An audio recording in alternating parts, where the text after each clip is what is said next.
Nós vamos discutir hoje o texto do livro Psicologias, uma introdução à psicologia, da Ana Maria Bock e do Celso Furtado. A gente vai passar por histórias, tipos, futuro, falando literalmente sobre o conceito de família e atualidade. A nossa discussão ela vai tentar gerar uma base para a discussão de alienação parental ou para outros conflitos na discussão em relação à família e o direito de família. Então, hoje é muito habitual a gente ver alguns questionamentos sobre o que está acontecendo com a família, qual que é o papel da família, sobre família tradicional e família atual. Então a gente vai desconstruir alguns mitos e falar mais um pouco abertamente sobre a família na atualidade.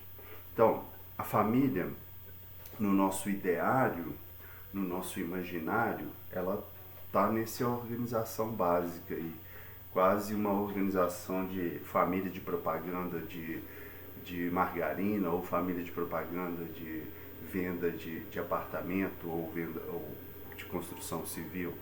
Então, a família é baseada num modelo aí que não condiz muito com a nossa realidade, né? Hoje a estrutura familiar ela alterou bastante, ela vai ter uma articulação de novas conjugações familiares, de pais separados, de padrasto, de enteado. Eu, por exemplo, sou padrasto. A chefiação da família ou o ordenamento financeiro passa por outro grupo, família extensa, família homossexual. A gente vai ter variações do contexto da família. E a gente precisa entender um pouco sobre isso até para desconstruir alguns mitos. Quando a gente abre um olhar inicial sobre a família, a gente vai ter, bem caracteristicamente, uma ideia de família consanguínea, de família sendo uma relação vinculada ao campo sanguíneo. A família ela é um dos primeiros grupos fundamentais na nossa organização social, porque ela cria uma construção de cultura, uma construção social.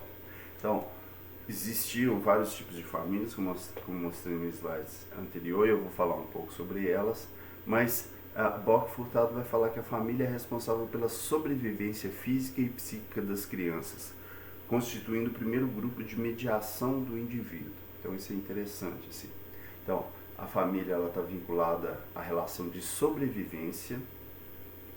Então é um grupo de proteção que vai gerir uma sobrevivência e vai mediar a relação desse novo sujeito com o mundo. Para nós, ela tem uma relação, no senso comum, ainda muito vinculada à relação sanguínea, mas a gente vai ter variações gigantescas aí. Para a gente entender um pouco essas mudanças, a gente precisa entender ou abrir um pouco o leque para saber que na história existiam outras relações de famílias que não são essa relação da família que a gente tem, ou simplesmente da família tradicional. Então, a gente pode pensar que existe uma função social dessa instituição, que é uma função social de proteção, de produção de subjetividade, de produção de vínculo, que é extremamente importante e a gente precisa entender. O primeiro passo que a gente vai dar aí é sobre o conceito histórico. O termo família, ele é derivado de algo que vai nos ajudar a entender um pouco, que do latim vem de famulus, que significa escravo doméstico. Então, esse termo foi criado na Roma Antiga para designar um novo grupo social que surgiu entre as tribos latinas ao serem introduzidas a agricultura e também a escravidão.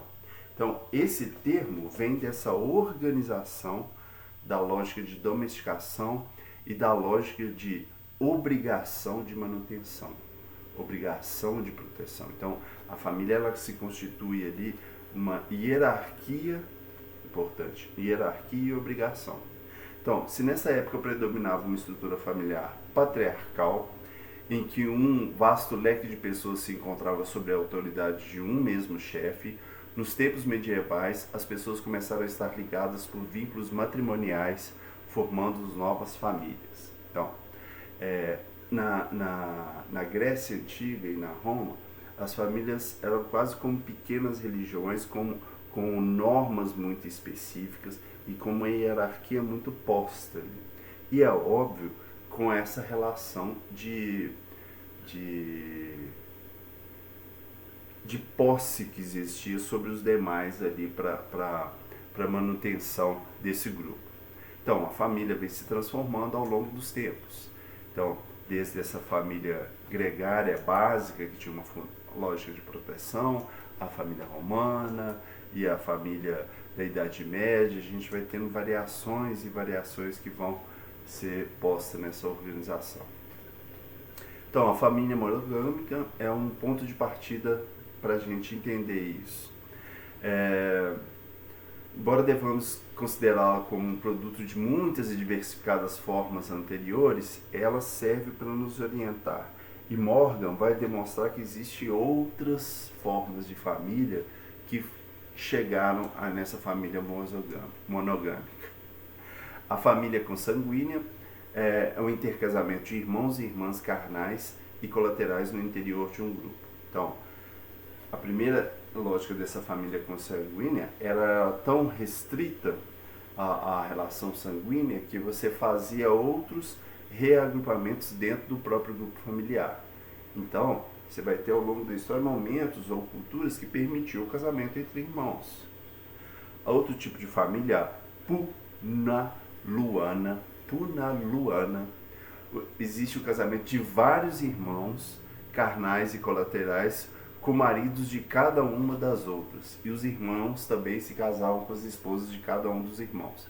Então, na cultura punaluana, você tinha um conjunto de irmãos que casavam com um conjunto de irmãs. Então, você tinha os grupos que se uniam e faziam essas organizações já diretas. A família sindiásmica, ou de casal, é um casamento entre casais, mas sem obrigação de morarem juntos. O desejo da totalidade hoje é esse, né? Então, isso já foi também considerado cultural e aceito durante muito tempo. O casamento era aceito enquanto ambos desejassem, tinha uma característica bem clássica. A família patriarcal, o casamento de só um homem com diversas mulheres e, finalmente, a família monogâmica. Então, essa patriarcal, o sujeito ele tinha direito a ter várias mulheres, a gente tem na cultura hoje ainda essa relação, em algumas culturas você vai ver ainda esse tipo de organização, até a gente chegar na família monogâmica, que se funda sobre o casamento de duas pessoas com obrigação de coabitação exclusiva. Então é essa a perspectiva. Família monogâmica sendo duas pessoas com exclusividade. Fidelidade, controle do homem sobre esposa e filhos, garantia de descendência por consanguinidade e, portanto, garantia de direito e de herança aos filhos legítimos. Essa família monogâmica, ela traz a propriedade como característica principal, que é, nós vamos ter um direito de exclusividade. O que é meu se torna seu e dos nossos descendentes. Então, a gente registra isso dentro de um grupo. A gente firma um contrato social para falar dessa continuidade dessa família. Então, a propriedade chega como essa delimitação clara. Só que a gente precisa voltar um pouquinho mais ainda para entender um pouco essa relação da família com a história e com a atualidade. Então, essas estruturações da família, elas vêm ao longo de uma relação básica de proteção. E essa relação básica de proteção, ela construiu papéis já no início das famílias primíveas, que eram papéis que delimitavam que determinados sujeitos faziam alguma coisa e outros faziam outra. Nessa perspectiva, inicialmente a gente vai ver históricos que o papel ele era executado não de uma forma definitiva e categórica. Então você tinha lá, numa família bem primitiva, a mulher que saía para caçar também, o homem, não tinha essa definição, esse faz, esse não faz. Você tinha uma participação. Essa leitura romanceada que a gente tem hoje, ela não condiz com o que os historiadores vão falar. Você tinha uma participação generalizada. Ao longo da história, a gente vai vendo uma mudança nessa função desse papel, mais classicamente pela imposição da força, pela imposição masculina, de definir o homem enquanto caça e a mulher enquanto cuidado. Primeiro passo. Essa definição, o homem como esse sujeito que sai e a mulher essa outra sujeita que fica, ela vai definir uma coisa historicamente que se chama um homem numa relação do mundo público e a mulher numa relação do mundo privado.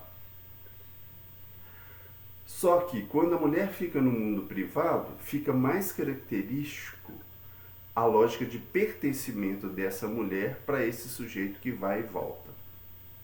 Então, o homem primeiro sai, ele conhece o mundo, ele desbrava, ele vai lá, cria laços, ele cria outros, e a mulher fica para o cuidado da propriedade e cuidado da hierarquia. Isso da hereditariedade. Isso vai ficar muito mais claro na Idade Média, seguindo os padrões que são constituídos pela própria monarquia, seguindo os padrões que são constituídos pelos reinados, né? Os reinados, você vai ter a construção daquele grande castelo, onde as mulheres, os mais vulneráveis vão ficar lá dentro e os homens vão sair para lutar, para caçar, para proteger esse determinado grupo. Você vai ter essa identificação. E essa construção, ela vai ser reproduzida depois. Como assim ela vai ser reproduzida? Vai ser reproduzida nessa mentalidade de que o sujeito vai ter a sua casa e esse sujeito, o homem, dono da casa, ele sai para trabalhar, volta e a mulher fica cuidando da casa e dos bens. Essa lógica imaginária, ela se perpetua durante muitos e muitos anos da nossa história. E ela vai precisar de mudanças na própria concepção biológica para desconstruir um pouco esse padrão. Então, eu vou trazer aqui alguns exemplos de alguns filmes que vão discutir isso. Por exemplo, Mary Poppins vai falar de um viúvo, dono de casa, rico, e que está precisando de uma empregada, e chega Mary Poppins com ideias totalmente revolucionárias, e questionando essa posição do homem, questionando a posição da mulher, que as mulheres vão ser libertárias, que elas vão lutar pelos seus direitos, enquanto o homem fala, não, eu sou o dono do meu pequeno castelo, eu cuido, saio para trabalhar e volto à noite para bater a mão na cabecinha delas, para colocar elas para dormir. Então, só para conferir. Então, eu sou um sujeito do mundo externo. Então, a gente vai ter essa característica dessa família aqui, mas a gente já vai ter aqui, nos anos 60, essa mudança clássica da mulher, que é uma mudança que começou muito anterior, que começou na guerra, a partir da saída da mulher, que começa mais ainda com o direito ao controle do corpo, que a gente vai falar da lógica anticoncepcional, né? Então, esse controle do corpo, ele faz com que a mulher crie uma outra função, crie um outro papel. E mais do que isso, ela controla o número de membros da família. Então, esse controle ele se torna algo extremamente importante para a mulher. E aí, ele tem uma outra característica que serve até para a gente desconstruir alguns mitos sobre a famosa família tradicional. Em alguns momentos a gente vai ver alguns discursos falando que a família boa era de antigamente, onde a mãe estava lá cuidando dos filhos e tinha mais respeito para daqui, para de lá, e uma ilusão sobre como que era essa relação familiar. Então, se você pega as famílias dos anos 30 e 40, no Brasil, você vai ter famílias de 7, 8, 14. É só você perguntar para alguém aí conhecido, algum tio, algum avô, você vai ver que tinha 14, 12 filhos. Quando você pensa numa família de 14, 12 filhos, a gente confunde a educação que a mãe poderia dar ou que o pai poderia dar com a educação que o próprio grupo produzia. Isso é extremamente importante. Por quê? Uma família de 10, 14, você vai ter que ter uma mãe para cozinhar para 10, 14, você vai ter que ter uma mãe para passar, para olhar 10, 14. Então, a gente volta lá para o conceito, para o famulus, para essa escrava doméstica. Você tinha uma mulher que ela realmente tinha um afeto ali, mas é extremamente difícil ela produzir o afeto para todos. Então, o próprio grupo constituía uma relação de afeto e de cuidado diferente. Isso que é extremamente importante. O grupo de irmãos, ele tem uma importância na constituição da organização ali, que ela cria laços e cria laços de aprendizado. Agora, se você transfere a família para a atualidade, você vai ver um outro perfil de família. Esse controle que a mulher teve foi um controle, inclusive, para ela sair para o mundo privado, para ela poder ir trabalhar, para ela poder continuar com seus desejos e suas demandas, e ela controla e reduz esse número desse grupo. Quando a gente reduz esse número desse grupo, a gente transfere a socialização para outro espaço, que é o espaço escolar. Então, você vai ter lá na escola, seu filho aprendendo com outros filhos, criando um outro tipo de socialização, que é uma socialização mais ampliada, mais de rede. Uma associação que reduz essa ilusão nossa de controle, que meu filho está aqui, que eu vou criar ele assim, assim, assado. Isso não existe. Nosso filho ele é criado e vai tendo outros encontros ao longo da vida. E nesse perfil que a gente vive, muito mais encontros. Então lá na escolinha ele já vai encontrar com outras crianças que vão estar discutindo outras perspectivas. Então muda-se a relação completamente. Essa lógica de que antigamente era melhor, antigamente era um outro padrão, uma outra perspectiva que muda ao longo da história com todos os direitos adquiridos que a mulher vai tendo. Inclusive, vai mudando a lógica de novas possibilidades de conhecimento, novas possibilidades de enriquecimento cultural. O que a gente chama de família tradicional era de uma certa forma, uma família muito mais controladora, que regia muito mais com uma força ali, que impedia inclusive o sujeito de ter maior liberdade, mais construção. Hoje, às vezes, o que a gente acha mais difícil é porque o sujeito tem mais liberdade, tem mais troca e inclusive tem mais crescimento. Como que a gente vai ver isso assim? Aqui a gente traz um outro filme, Noviça Rebelde, que vai trazer uma outra discussão ali, desse processo de educação, onde, mais uma vez, eu preciso de uma outra mulher para executar essa função, e que essa mulher vai ter que achar esse meio termo entre o autoritarismo do capitão, que é o pai das filhas e dos filhos, e a nova forma que essa noviça vai introduzir, uma nova forma mais afetiva. Essa relação ela é interessante porque ela discute até esses papéis, assim, o papel do homem de normatizar e o papel da mulher da produção afetiva. Tanto que é importante, quando a gente pensa no senso comum em profissões de mulher, a gente ainda tem lá pedagogia, a gente tem enfermagem, a gente tem algumas áreas da saúde que são profissões de cuidado.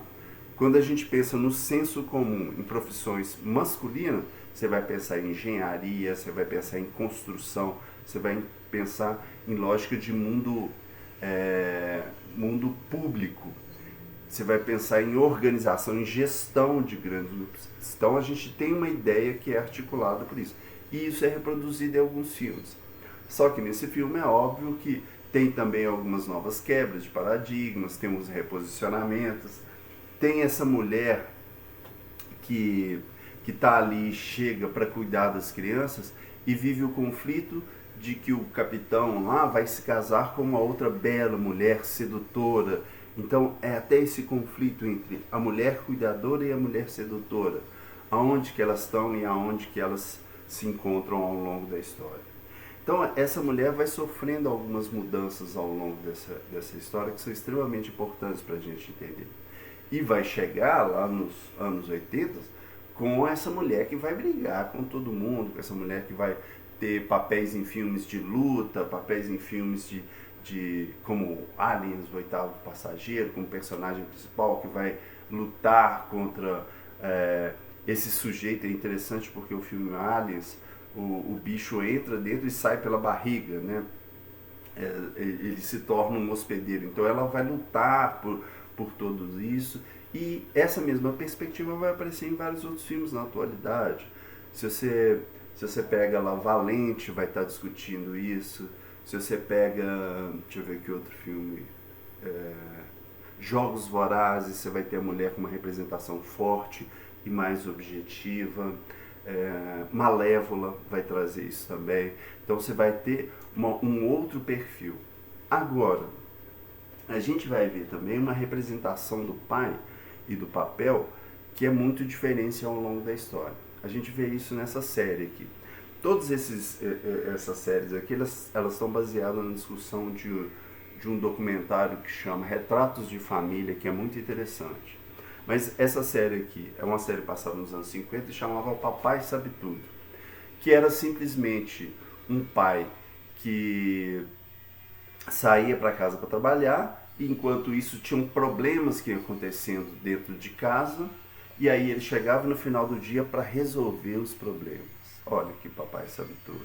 E essa foi uma série que passou durante anos e anos.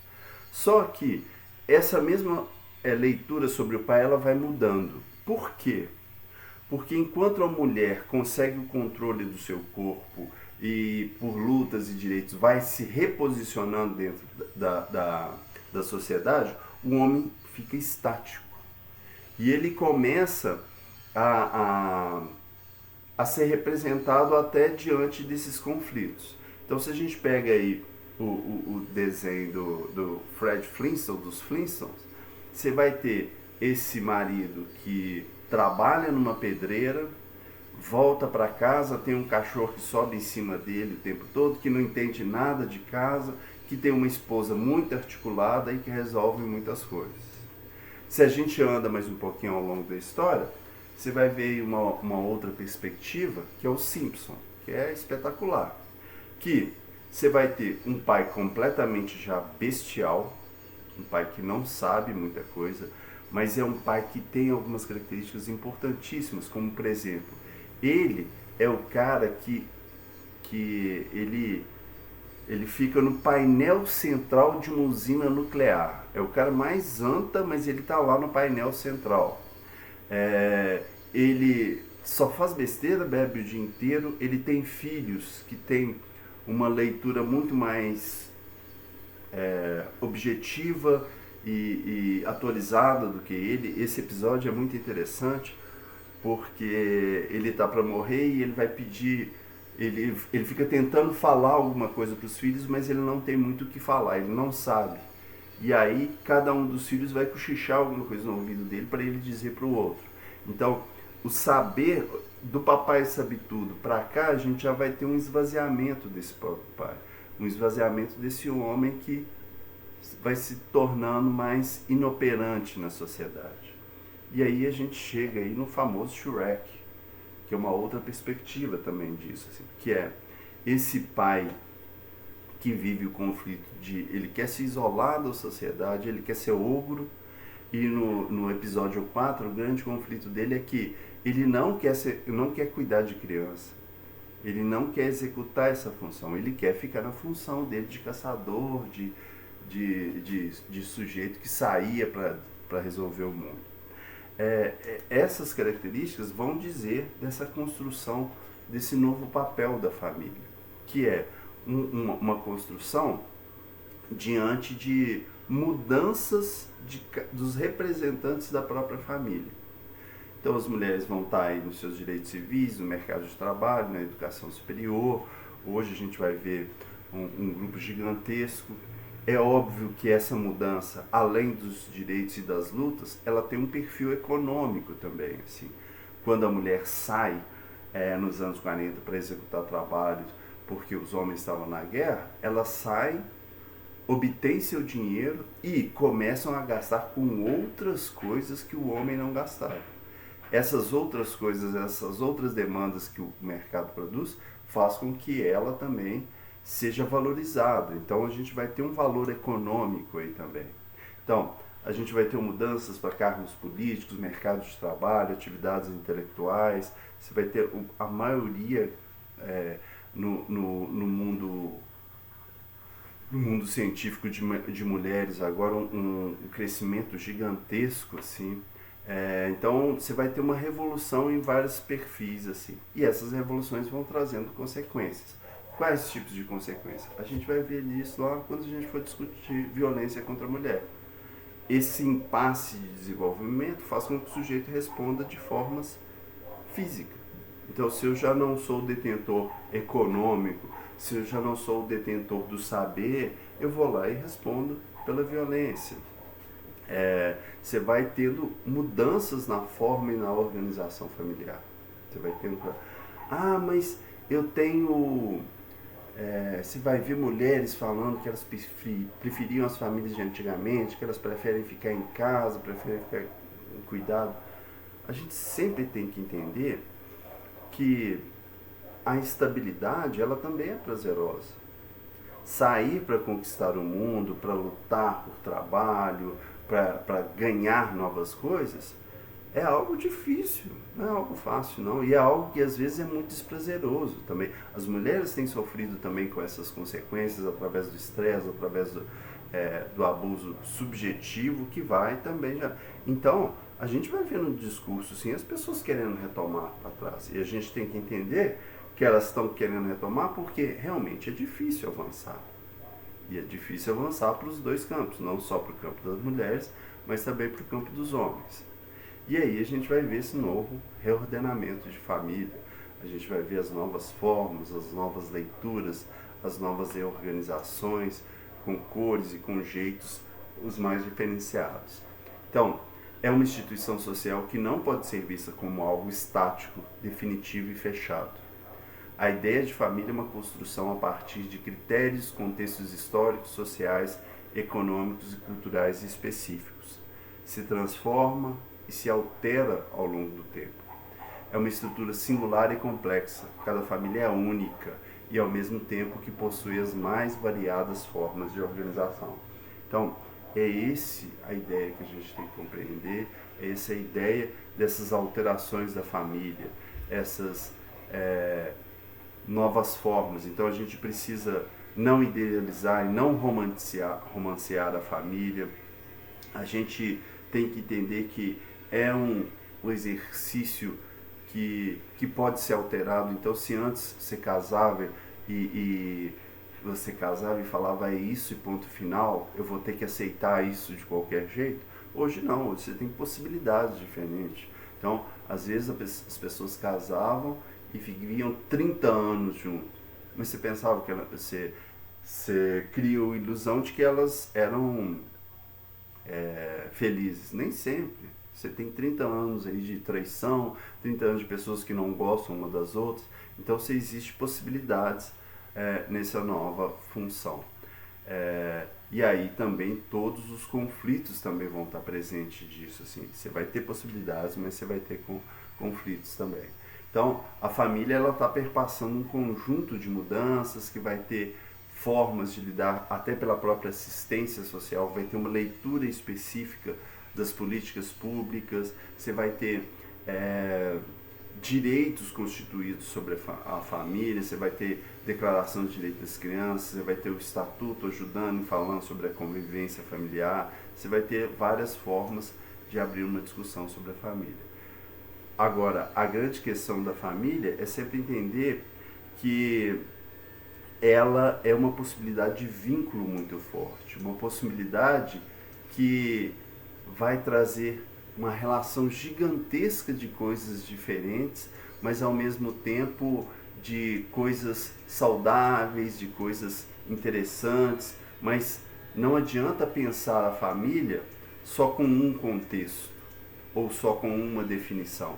Você vai ter um monte de rearranjos, de possibilidades ou de conceitos que vão permear a família. A família é uma célula base, mas é uma célula de muito afeto, de muito vínculo. A própria série do Homer Simpson que eu citei lá, ela é muito interessante, ela já vai para a 20ª temporada. 25ª, não sei. E aí tem dois motivos muito importantes para ela continuar. Primeiro, o tom cômico, e segundo, porque quando se termina cada episódio, você sabe que no próximo episódio todos os personagens vão estar lá. A gente via isso na série brasileira A Grande Família, né? Que era a continuidade dos personagens, que era o vínculo que os mantém ali. Nós buscamos isso de alguma forma, mas não necessariamente simplesmente pela relação consanguínea ou pela relação hierárquica. A gente busca isso pela relação de afeto, pela relação de cuidado e proteção que nos liga o tempo todo. Ok? Então tá bom.